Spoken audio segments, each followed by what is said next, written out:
Hello students, today we are going to look for class 5 chapter number 11 area and its boundary revision session. After completing the whole chapter, you can come to this MCQs which are going to play a very important role in your examinations. So let us discuss the MCQs of chapter number 11. First, area of a square is dash. See this is the simple formula जो आपको learn करनी है chapter में से area of a square क्या होता है L multiply L that is length multiply length. Then area of rectangle अगर हम रेक्टेंगल की बात करें तो इसमें लेंथ होता है ब्रेड्थ होता है. अगर एरिया आपको फाइंड आउट करना है इट मीन्स अगर आपको रीजन फाइंड करना है region covered by the boundary that is known as the area, तो आपका फॉर्मूला क्या रहेगा L cross B. Next one, perimeter of rectangle. Perimeter means the summation of all the boundaries. Okay, तो ये आपको find करना है तो वो क्या रहेगा लेंथ है ब्रेड्थ है. The answer will be 2 into bracket L plus B. Next one, perimeter of square. Perimeter of square कैसे निकालेंगे हम? Again perimeter is the summation of all the boundaries of any given figure. तो यहाँ पे हमारे पास square है, इसमें all the 4 sides हमारी सेम होती है और हमने मान लिया कि वो लेंथ है, तो कितना हो जाएगा 4 times L. That is the perimeter of square. Next one, the fencing of a square garden is 20 metre in length. How long is one side of the garden. आपको बोल दिया है, आपको पेरीमीटर दे दिया है. इन शॉर्ट आपके पास देखो क्या बोल रहे हैं, एक गार्डन है उसका आपको पेरीमीटर दे दिया है 20, तो आपको हर एक साइड का लेंथ निकालना है. अब स्क्वायर में तो ऑल द 4 साइड्स सेम होती हैं, तो आप कौन सा फॉर्मूला यूज़ करोगे? यहाँ पे कर लेना पेरीमीटर ऑफ स्क्वायर. ठीक है, पेरीमीटर क्या हो जाएगा 4 टाइम्स L हो जाएगा. देन फेंसिंग बोला है ना, हमेशा जब वर्ड फेंसिंग आता है तब आपको समझ जाना है कि बाउंड्री की बात हो रही है, तो आपको कौन सा फॉर्मूला यूज़ करना है? पेरीमीटर का फॉर्मूला हम यूज़ करेंगे 4 times L that is 20 is equal to 4 times L. 4 will go down, so 20 divided by 4 that will be what 4 1 जा 4 4 5 जा 20. So your answer is what 5 metres. So the length of the garden which has 20 perimeter is what? The length is 5 meters. All the sides are same, so all the sides are 5 meters. Answer is option number C. Next one, perimeter of an equilateral triangle. Equilateral triangle की बात कर रहे हैं यहाँ पे, मतलब आपसे बोल रहे हैं कि जिसकी तीनों साइड्स सेम हो. ठीक है, जिसकी तीनों साइड्स आपकी सेम हो, तो उसका पेरीमीटर अगर आपको निकालना है तो वो क्या हो जाएगा? तीनों साइड्स मान लो L है, तो L plus L that is what 3 times L. So your answer is option number B. Next one, perimeter of a regular pentagon.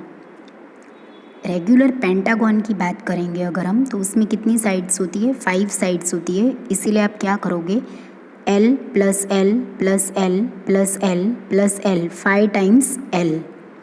So your answer is option number B.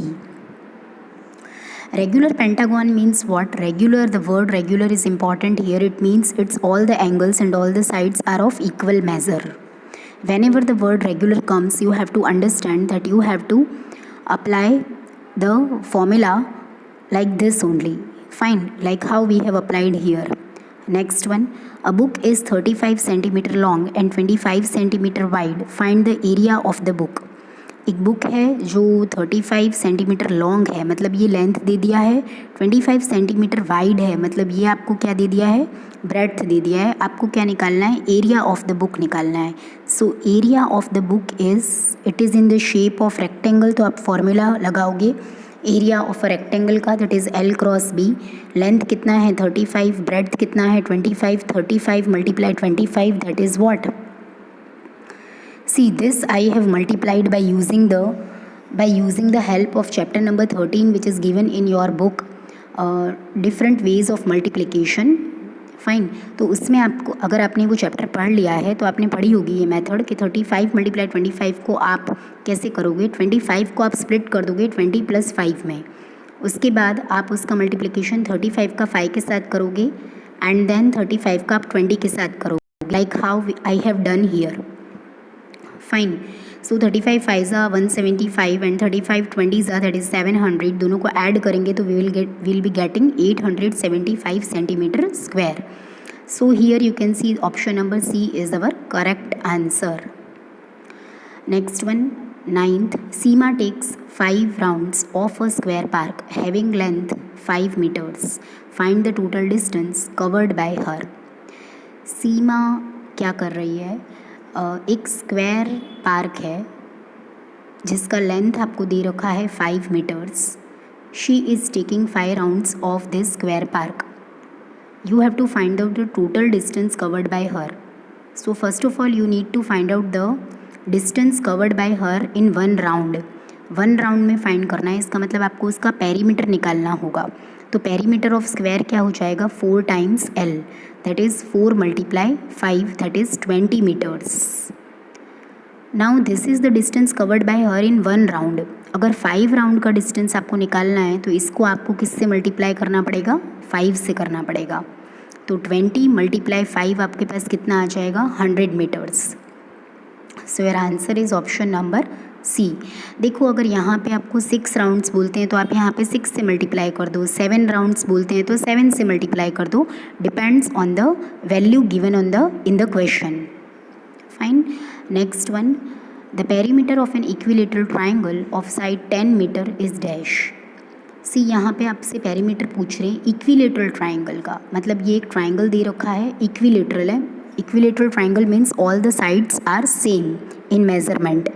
तो वो 10 metre आपको दे रखा है, उसका perimeter आपको निकालना है। सो वो कितना हो जाएगा, 10 + 10 + 10, because perimeter is the summation of all the boundaries.